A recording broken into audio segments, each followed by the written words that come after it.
From the Edge Media Studios in downtown Indianapolis, this is Indiana Issues. Here's your host, Abdul-Hakim Shabazz. And good day, you're watching Indiana Issues. I'm your host, Abdul-Hakim Shabazz, the editor and publisher of IndyPolitics.org. Well, there are about 2 weeks, or a little bit under 2 weeks to go until the presidential gubernatorial elections, and so we've got lots of things to talk about. Our guests today are Democrat Lara Beck, Republican Joy Fox, and Libertarian Lindsey Marie. Ladies and gentlemen, good to have you folks here. Lara, let's start with you. What would you say is the mood of the electorate right now? You had to ask me that question first, right? I mean, Joey would have been perfect for this one. Well, I think the mood of the electorate is, if I'm looking at my corner of the world and even some of the polling data that's out there, I would say the mood of the electorate right now is they're very engaged. We're seeing a record number of people voting early, and we're seeing registrations up. So I think we've got an engaged electorate, definitely. But I do think there also is some fatigue. I think there's pandemic fatigue, but I also think there's election fatigue as well. So I think there's probably most people are just really ready to get this thing over the finish line, and are very hopeful that we don't go into a prolonged period after November 3rd while ballots are being counted. Joy, let me ask you, how would you describe the mood of the electorate right now? How would you describe our nation, our state's political climate? Well, gosh, I'm glad we're starting with not philosophical and huge questions of the day, Abdul. I think Lara hit on two things, right? Number one, the fatigue and the engagement, and I would just add, sadly, just the polarization and the negative polarization, right? Where we have political parties completely changing their views, long held, decades held beliefs, just because one person or another now decides that they're for or against something, and so we can't have that, right? We have to completely change our position so we don't accidentally agree with someone that we're supposed to disagree with. And I think the fatigue issue is real. I think there's part of the early voting, right, is the encouragement of it. Part of the early voting is wanting to get it out of the way. And part of it, right, is from the coronavirus standpoint, right? Nobody wants to be accidentally in quarantine or in isolation on November 1st and then not be able to go and show up at the polls. Lindsey, let me get your thoughts, particularly on the part about early voting. And do you think a lot of part of the reason we have record voting is like Joey said, not only because of coronavirus, but also people just want to cast their vote, get it done, and never have to look at any of this again for another 4 years? Yeah, I think you're right. People are very motivated this year to get out and vote. They're worried that, they might get the coronavirus and may not be able to show up on election day. There's questions also about mail-in ballots and are they actually being sent to the right place and being counted or thrown in a dumpster. So I think more people this year are probably actually going to try and show up for early voting in person if they can, just to make sure their vote is counted and their voice is heard. And I think a lot of the reason for that turnout is because I think the electorate is also very angry right now. They're angry about a lot of things that are happening in the world, from the coronavirus to what they're seeing on TV from our political candidates going back and forth. And I think they're at a point where they want to see change and they want something different, whether it be a different candidate elected or different policies. And this is the year that I think people are trying more than ever to make sure that happens. Joey, let me go back to you quick, because one of the big things in this election campaign is, of course, the issue of polling. We did some polling earlier this summer. We saw some of the governor's internal polls, and another survey, a poll by Survey USA, had the governor up by like 20 points and some change. You got the national polls out there as well that show Joe Biden with a lead nationally, a smaller lead at the state polling, or tied in some places. What do you think about that? And can the polls be trusted this time around?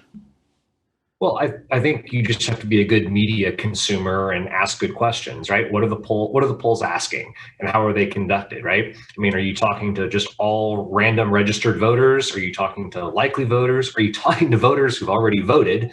Right? I think there's a lot of those types of questions you have to ask. I think it's better to look. There's a couple places, right, that do kind of these statistical groupings, right, and averages of polls that are much more helpful, much more insightful to look at over a period of time. I think right now it's pretty clear the president's losing this race and needs to do something to change it if he wants to win in these swing states. I think it's also very clear the governor is winning this race. And I'm not sure what can be done at this point to stop the momentum that he's headed for an absolute landslide. Laura, let me get your thoughts on the polls that we've seen so far. Can we trust them? Because we all saw what happened back in 2016. I argue over the polls were right. People just kind of read them wrong. But still, there was a sort of this distrust of polling. So let me ask you, what do you think about the polling that's been done so far in this presidential campaign and in our governor's race? Well, first of all, Abdul, I have to say that your poll has gotten a lot of attention and continues to be talked about to this day. I see Joey laughing up there in my corner. So, your poll has been very popular. But yeah, I mean, I think there has been, there's tremendous polling, but you have to also take into account when you look at the polling, two things. One is a poll is a snapshot in time. And it is when you have an isolated poll that comes out that gives you numbers, sometimes that poll is dependent on what's happening around you and around the climate, right? The other piece on polling that you also have to take into consideration is every campaign is polling, right? And so a lot of campaigns are doing tracking polls, and they're tracking these issues and they're tracking these topics constantly. So they are likely seeing more updated real-time data than maybe these one-off polls that you'll see. Another good clue for folks who are not in the business when you're interested in what the polling shows is listen to what candidates are talking about, because they are talking about what is polling well. And so if you're hearing Democrats talking about healthcare polls well for Democrats. Republicans, law and order polls well with their base. So those are things that you can look for as you're going through this. I do think, though, when you look at some of the trend lines, when you take national polls together, you take your poll, for example, Abdul, you take some other polls out there, what we're seeing is Joey's right.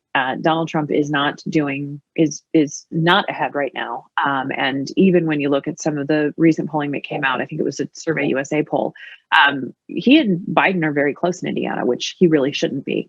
Another trend line I think that we're seeing as well in national polls, and I saw this in your poll, Abdul, is that people do not trust the federal government response on COVID. That is across the board. So there are some trend lines that you can see when you look at the polls a little more carefully to get that information.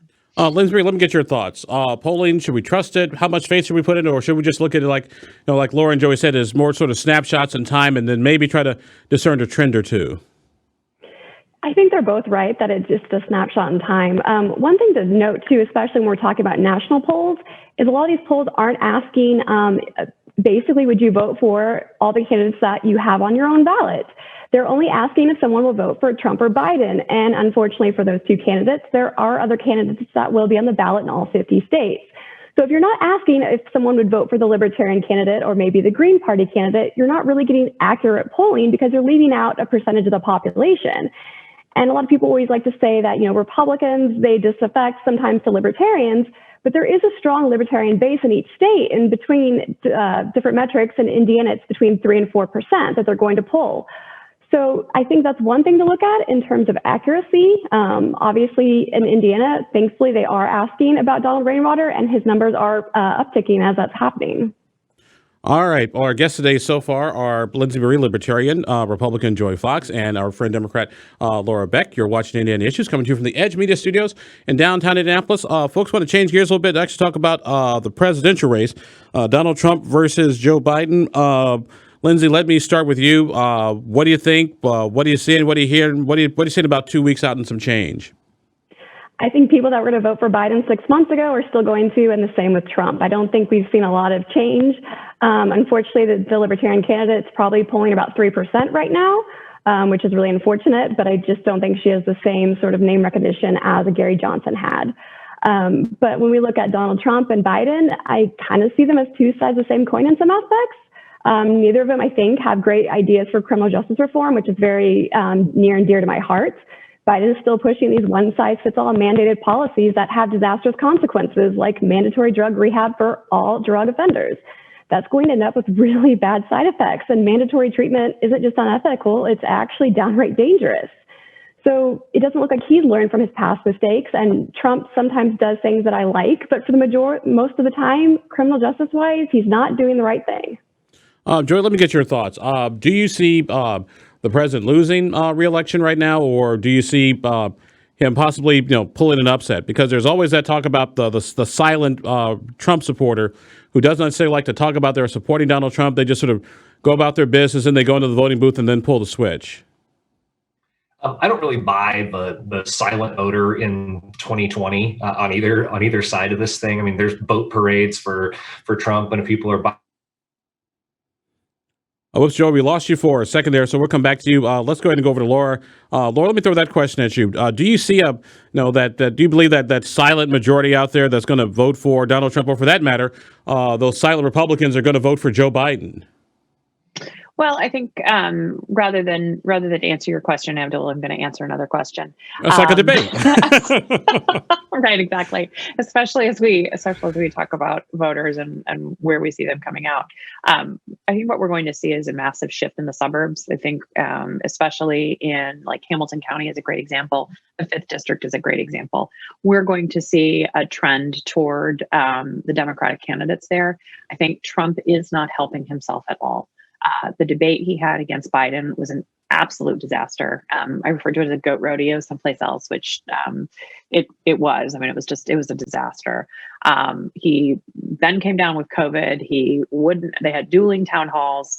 It's all about Trump all the time. And we have to remember that we are living in COVID and we are all not together right now. We are sitting doing this on Zoom because our cases are surging in the Midwest, for example, and we don't have COVID under control. So we also have to recognize that is going to be top of mind when people go to vote. COVID is going to be top of mind, and the economy particularly are both going to be top of mind for people. Until we get this virus under control, we won't have much of a sense of normality in our lives. And I think that's really on the top of mind for voters right now. So Trump is just not helping himself, and he's not behaving like somebody who wants to win a second term. Let's see if we can get Joey back here. Joey, we got you back. Let's go let you finish your thought. Go ahead and repeat that about you don't necessarily believe that there's this silent majority out there that most people kind of made up their minds. I do. I don't think there's a lot of undecided voters out there. I think both campaigns are treating this election like a turnout election, not a persuasion election, which is frankly what most national elections are now in our polarized world.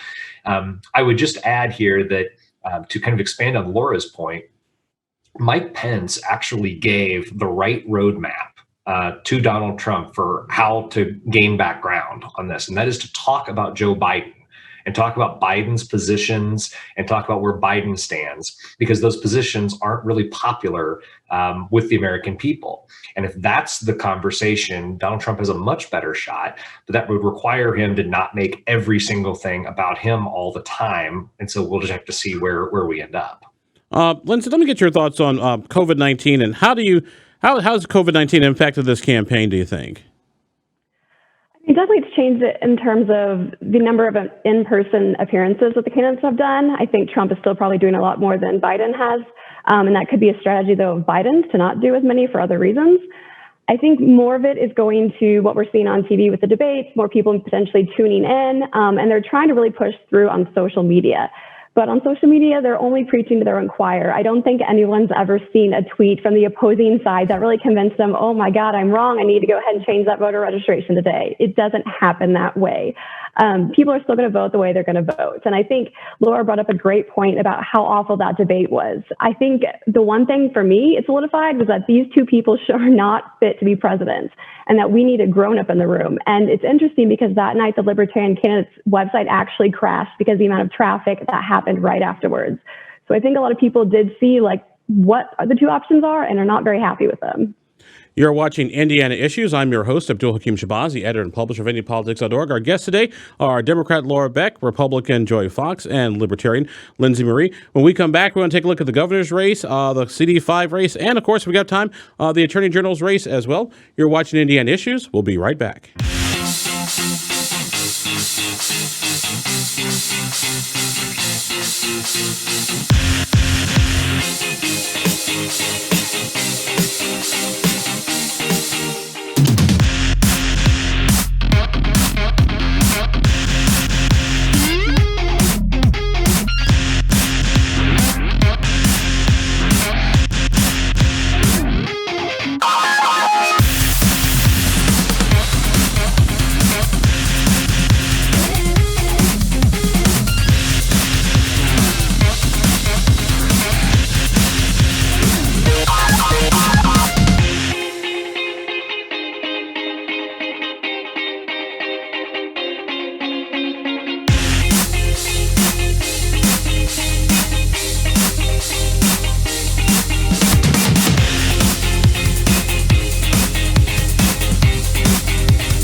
And welcome back to Indiana Issues. I'm your host, Abdul-Hakim Shabazz, the editor and publisher of IndianaPolitics.org, with under 2 weeks to go before the presidential election and, of course, the governors and other races. That's what we're talking about on the program today. Our guests today are Democrat Lara Beck, Republican Joy Fox, and Libertarian Lindsey Marie. I want to change gears, folks, talk to you about the governor's race. Lara, we'll start with you. It seems that Dr. Woody Myers hasn't gotten the traction that we thought he would get. Being a former state health commissioner, being a doctor, a physician with a COVID-19 pandemic on board. Help us out here. Why hasn't Woody done better? Yeah, I mean, I think it's a really good question. I think what we're seeing, one of the challenges we're seeing here is that you have to have money to be competitive in politics. And this is probably one of those cases where we're really seeing it. When you come up short in your fundraising, that is, it just doesn't enable you to do some of the things you need to do.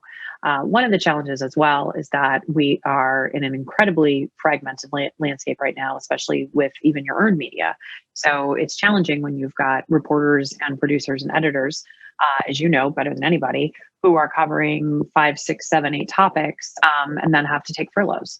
So it's really hard for them to even do those deep dives into this. I do think that Woody Myers, Dr. Myers, is an excellent candidate with the right qualifications. But the wild card on the governor's side, for me at least, is COVID.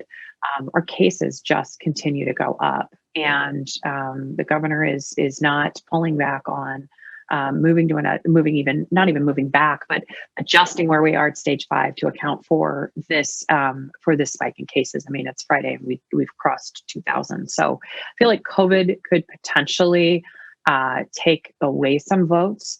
But as Joey reminded me the other day, people have already voted and are voting now. So that's a huge challenge as we move forward. Joey, let me get your thoughts on the governor's race, particularly how you think Don Rainwater is going to play, because I say the governor's kind of caught in the middle. We've got Woody Myers on the one hand, who says we should have more COVID restrictions. You've got Don Rainwater saying fewer restrictions, and it seemed for a while that Rainwater is kind of maybe pulled away from some of the governor's more ideologically based support. And maybe so, right? Libertarians traditionally take some votes away from Republicans when those Republicans exhibit something that the more conservative wing of the party doesn't like. I don't know that this is anything new per se, but if you take Lindsey's numbers and assume there's some 3 or 4% Libertarian base in a normal year, well, gosh, even if he were able to increase that by 10%, 20%, 30%, it's not enough to make a difference when the governor is so far ahead of Dr. Myers.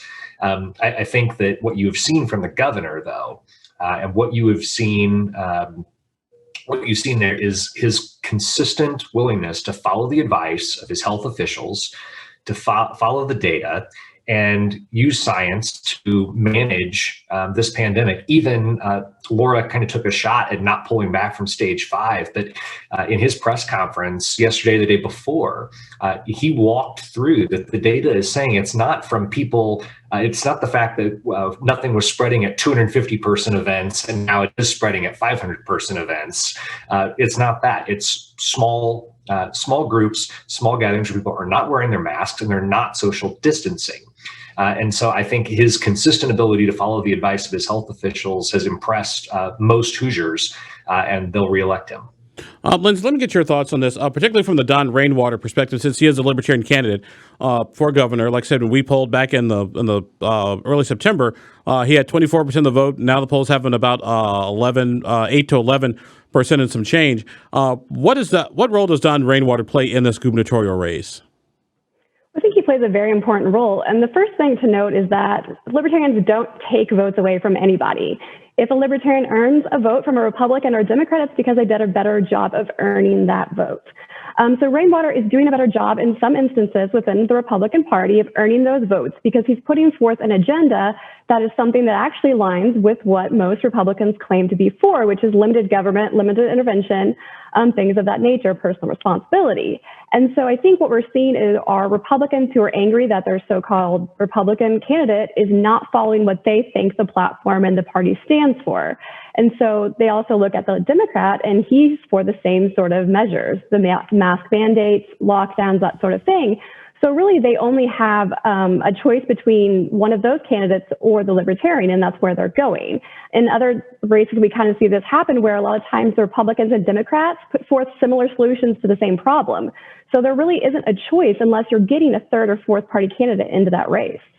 You're watching Indiana Issues. I'm your host, Abdul-Hakim Shabazi, editor and publisher of IndyPolitics.org. Our guests today are Democrat Lara Beck, Republican Joy Fox, and Libertarian Lindsey Marie. Let's change gears, folks. Let's go to the 5th Congressional District, one of the most competitive races in the actual country right now. The polling data, depends you look at, shows both of them ahead. Lara, let me start with you. How do you think this race is going to play out?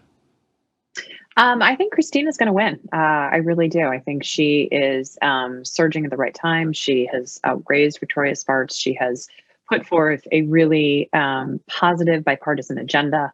I don't think Spartz's negative attacks are sticking. And I think that Christina is the kind of candidate that the DCCC is done very well recruiting in these suburban communities, which is where really, I think we're going to see a lot of them flip from Republican to Democrat. Some of it will be based on Trump, some of it will be based on the actual candidate. But in this situation, Christina has run a great campaign. She has a great message. It's very positive. It's very uplifting. If you've watched any of her debates or any of the candidate forums she's done, she has a complete mastery of the subject. And there was a great article in Indianapolis Monthly that recently ran. I think Adam Wren wrote that, and if I'm wrong, I'm sorry, Adam. There was a great article in Indianapolis Monthly about this race, and even the person on the street interviews they're very pro Christina for all of the reasons that we've outlined here. She's just going to be an excellent member of Congress, and I think she's going to win on election day. Joey, let me get your thoughts on the 5th Congressional District. How is Victoria Spartz doing, and is that Christina Hale message of bipartisanship actually working? Well, as Christina Hale makes a pitch for bipartisanship, the very first vote that she will cast as a member of Congress is for Nancy Pelosi as Speaker. So I think and we have to remind people of that when we're having this race. Lara, to pick up one of your points from the first question earlier about polling, I'm going to guess that healthcare is polling a lot in this district, since that's where all the television advertising is right now. I think the other thing that you're seeing is Senator Spartz can tell that the governor is doing so well, and you started to see her really hitching her wagon to his coattails as well. And I think that will be of benefit to her. But again, I think in these federal races, you just have to remind people what the Democratic Party stands for, and this is not necessarily a local election. This is a national election, and you're voting for the Democratic agenda or the Republican agenda. And right now, I just can't see the people of the 5th Congressional District voting to keep Nancy Pelosi in the Speaker's seat. Lindsey, how do you see the 5th District going? Because it's changed over time. It's a lot more Democratic than it used to be. It's not quite purple, but it's maybe more of a light red. It's definitely becoming more purple as the years have gone on. I don't think that this is going to be the year that it completely flips. I obviously could be completely wrong. I think it's going to be time to turn that. Whoops, Lindsey, we lost you for a quick second there, so we'll let you try to reconnect. Lara, let me get your thoughts on how the district has changed over time. Yeah, I mean, I think the district has changed over time. Just look back to Joe Donnelly. He won that district in 2018. So the district is definitely changing, and I think we're going to continue to see the change. Again, I think Trump does not do well with women, and women are going to be coming out in droves. I mean, I read something where a woman, I think, posted on Twitter, "I will be crawling over broken glass to vote against you." And I think you're going to see a lot of women in the 5th District crawling over broken glass to vote against him. And that ultimately will benefit Christina. Let's see if we can get Lindsey back. Lindsey, I'll get you back, see if you can make your point. Yeah, so as I was saying, I think the district is becoming more and more purple as time has gone on. I don't think this is the year it's going to completely flip. I think this is going to be closely tied to what's going on at the national level with Trump, with the Obamacare repeal potentially. Those issues, I think, are what's going to be closely tied to this. I don't think it's going to hit as close to home as some of the other races, like, say, a mayoral race or a state house race. But I think, when Obama was elected in 2000, oh goodness, I am blanking here. 2008. with the pandemic, time has seemed very strange. But when he was elected, that was the first time Indiana had gone blue since 1964. I don't know that I think that we're going to have that crazy blue wave this year, but it looks like things keep trending to where we might get there in the near future. We've got just a few minutes left here. Our guests today are Democrat Lara Beck, Republican Joy Fox, Libertarian Lindsey Marie. Real quickly, folks, on the Attorney General's race, like I said, the polling data show Todd Rokita slightly ahead of Jonathan Weisapple. It's a two-person race. Lara, we'll just start with you quickly. Do you see Rokita winning, or does Weisapple have a chance? Well, I think it's really going to come down to turnout. When you looked at that, I think it was that poll that came out, that Survey USA poll. That's a high number of undecideds, really. And Jonathan has such a great reputation as a mayor, former Ivy Tech chancellor, and he's been really hitting healthcare hard. I mean, Todd Rokita voted 54 times to repeal the Affordable Care Act, has no alternative in place.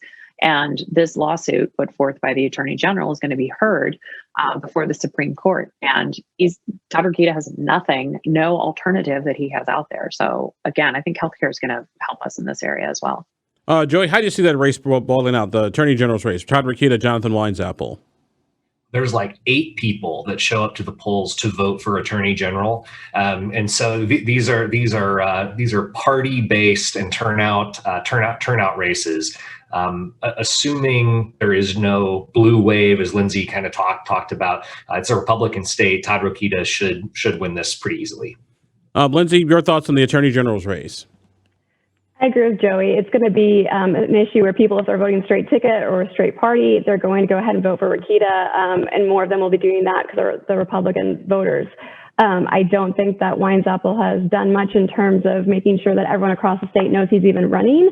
I don't know that I think Rokita's really done a good job of that either, but I think it's just going to come down to voter turnout and straight ticket ballots. Lindsey, let me ask you, because we got about a minute, extra minute here. Jonathan Weisapple's time as mayor of Evansville, how does that play into the race? Because it's been a while since he was mayor of Evansville.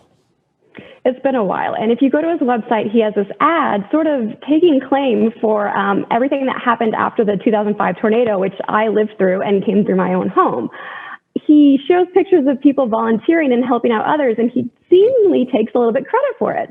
And that's insane to me, because the people that came and helped out my family didn't do so because of Weisapple. They did it because it was something that was the right thing to do. They had a chainsaw to cut the tree off my car. They had a bobcat to get the tree stumps up. This wasn't Weisapple. This was the citizens of Evansville, Warwick County, and surrounding counties. I don't like the fact he's trying to take credit for that. All right. Well, now we're near the end of our program, ladies and gentlemen, where we do our predictions and prognostications. Lara, we'll start with you. What are you going to be watching over the course of the next couple of weeks? Well, I think I'm going to be watching COVID and our numbers here, and what Governor Holcomb does or does not do. That's going to be something we're going to be watching very closely. I also am going to be watching presidential, as everyone else is, to see where that is, and also the early voting numbers, just how many people are coming out. I think Joey said something the other day, like it was 10 million votes have already been cast. Actually, no, more like 17. Actually, 17 million, okay. 17 million as of this morning. Right. So, I mean, I think we're all be watching that. So election day is not November 3rd. Election day is right now. So that's something definitely going to be paying attention to. Joey, what are we paying attention to? So I'm really focused on the counting of the ballots. And in the day of and following days. So all of these early votes, right, are really processed as absentee ballots, because that's really what they are, from a legal standpoint.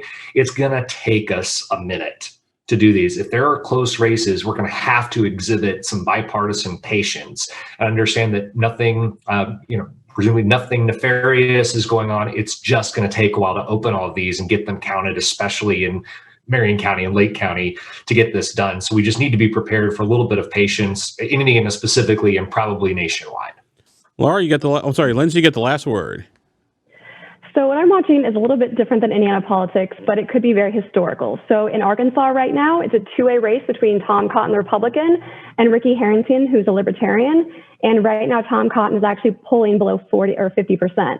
So this could be a race where actually history is changed by a Libertarian becoming elected to the U.S. Senate. All right. Well, our guests today, ladies and gentlemen, have been Republican Joy Fox, Democrat Lara Beck, and Libertarian Lindsey Marie. We appreciate all you folks being with us. Special thanks to the good folks here at Edge Media Studios in downtown Indianapolis for hosting us. I'm Abdul-Hakim Shabazz, the editor and publisher of IndyPolitics.org. Thank you for being with us, and we'll talk to you next time.